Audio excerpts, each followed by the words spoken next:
How Sri Lanka's economy completely collapsed.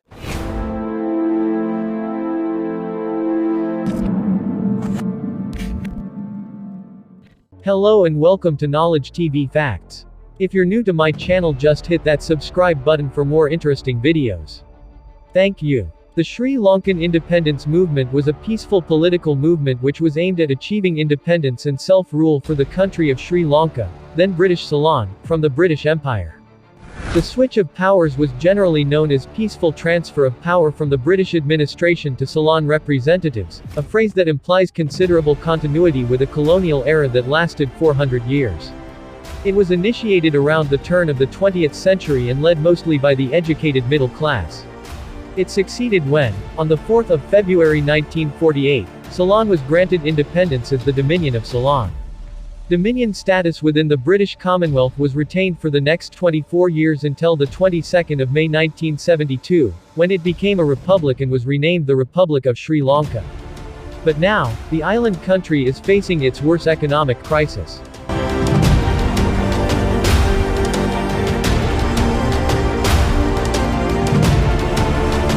The Sri Lankan economic crisis is an ongoing crisis in the island state of Sri Lanka that started in 2019.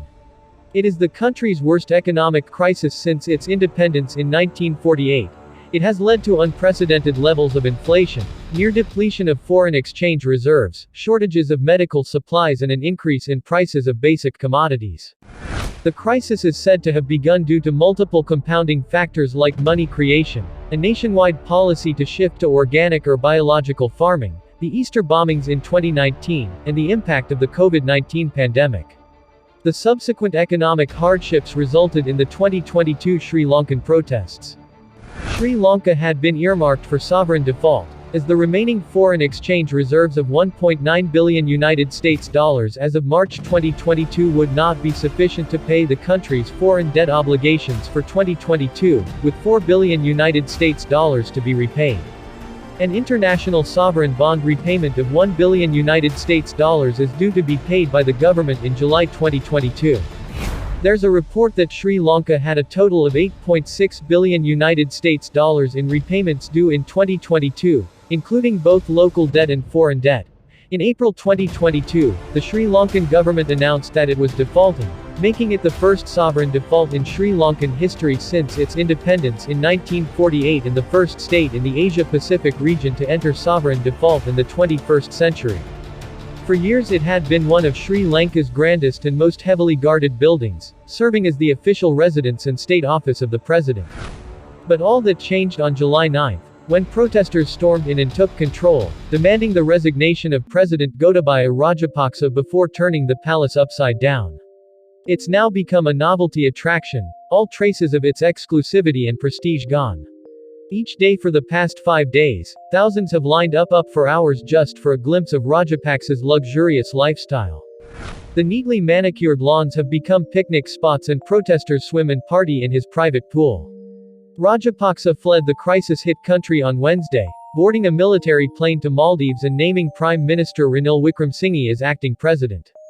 He has since moved on to Singapore, arriving on a private visit, confirmed by the authorities.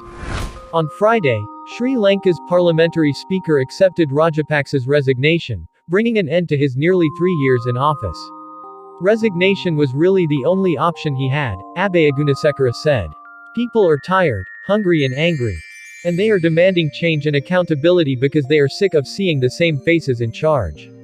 Rajapaksa may be gone, but Sri Lanka is still struggling with a ruinous financial crisis, and experts said things are likely to get worse before they get better.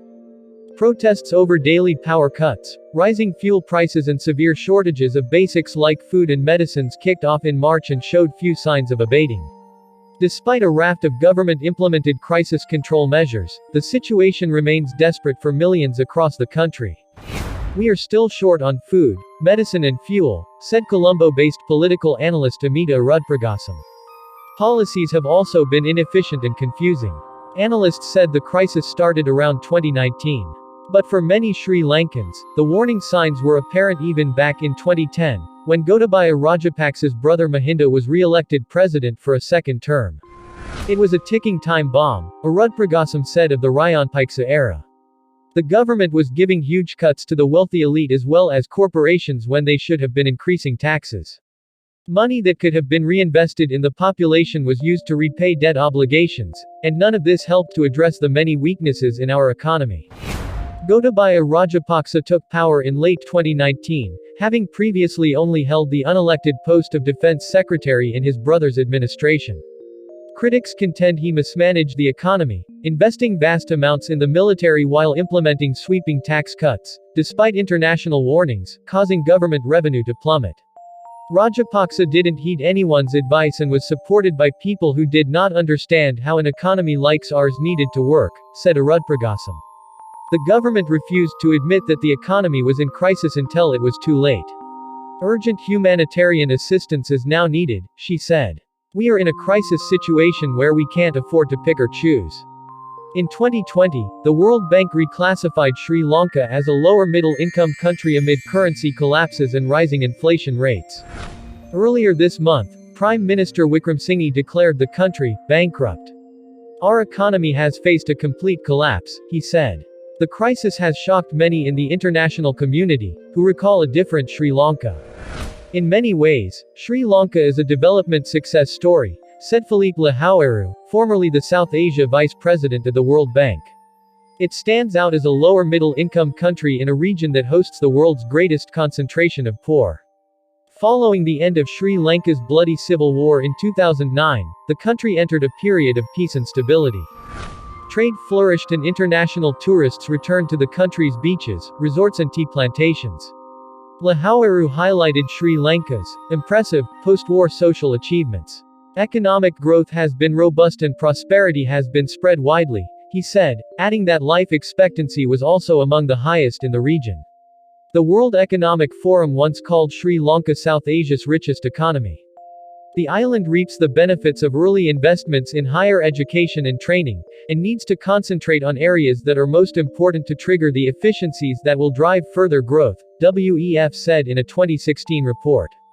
Experts said that tourism, one of Sri Lanka's most lucrative industries, never had the chance to recover after the 2019 Easter terror attacks followed by the pandemic, which hit the year after. We had a strong agriculture base and one of the most exciting tourism industries in the world, said Abhaya Gunasekara, the author. With the absence of proper governance, we moved from being a fragile state to a crisis state and now a failed one. But, he added, Sri Lanka was one of the best places in the world to be in. I believe with the right directives and functioning institutions, it can become that place again. In a statement Saturday, Sri Lanka's ambassador to Beijing said the country was in discussions with China for approximately $4 billion worth of financial assistance. The sum includes a $1 billion loan to meet existing Chinese loan repayments, a $1.5 billion swap facility and $1.5 billion in credit for purchasing goods from China, Ambassador Palitha Kohona said. Meanwhile, all eyes are on a bailout plan with the International Monetary Fund, IMF, which has been closely monitoring developments in the country since talks ended in June without a deal. Government mismanagement has also further complicated recovery, analysts said. The IMF isn't going to grant us financial support without political stability, not when the country is still on knife's edge, said research fellow Sanjana Hadotula. He added that while protesters had achieved early goals of getting Rajapaksa to resign, the country now faced a great deal of uncertainty.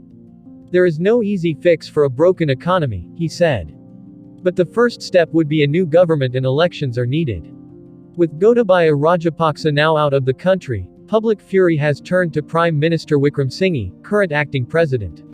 Wickremesinghe was Rajapaksa's pick for Prime Minister, that's the problem, said Abhaya Gunasekara, the author. He is politically connected to the Rajapaksas and his interest has always been in protecting them. Others reiterated the call for elections. The protest movement isn't slowing down and many Sri Lankans have realized the importance of their roles as citizens in holding those in power accountable, said Ambika Satkananathan, a human rights lawyer who once served with the United Nations and the Human Rights Commission in Sri Lanka. She also said she wouldn't rule out the Rajapaksas returning to power. They might have abandoned ship while it was sinking, but they are savvy and have been in the political game for decades, she said. But there is a window now and it is time for change. The government needs to call elections sooner rather than later. Wickremesinghe will remain acting president until parliament elects a new president. No date has been set yet for the vote, but under the constitution Wickremesinghe will only be allowed to hold the office for a maximum of 30 days. Parliament will accept nominations for a new president on Monday, the speaker said on Saturday. Once elected, the new president will serve the remaining 2 years initially allocated for Rajapaksa's term. Parliamentary elections were last held in 2020 and the presidential election in 2019, months after the Easter church bombings took place. Gotabaya Rajapaksa won after a closely fought race against then-ruling party candidate Sajith Premadasa. Wickremesinghe's appointment on Wednesday did not go down well with protesters who stormed his office demanding he step down. Police fired tear gas and water cannons at protesters and a nationwide state of emergency was declared. On Friday, Sri Lanka's ruling party confirmed that Wickremesinghe is its nominee for president in the upcoming election. But Sri Lankans remain determined, analysts said, and want to see new people and faces in government.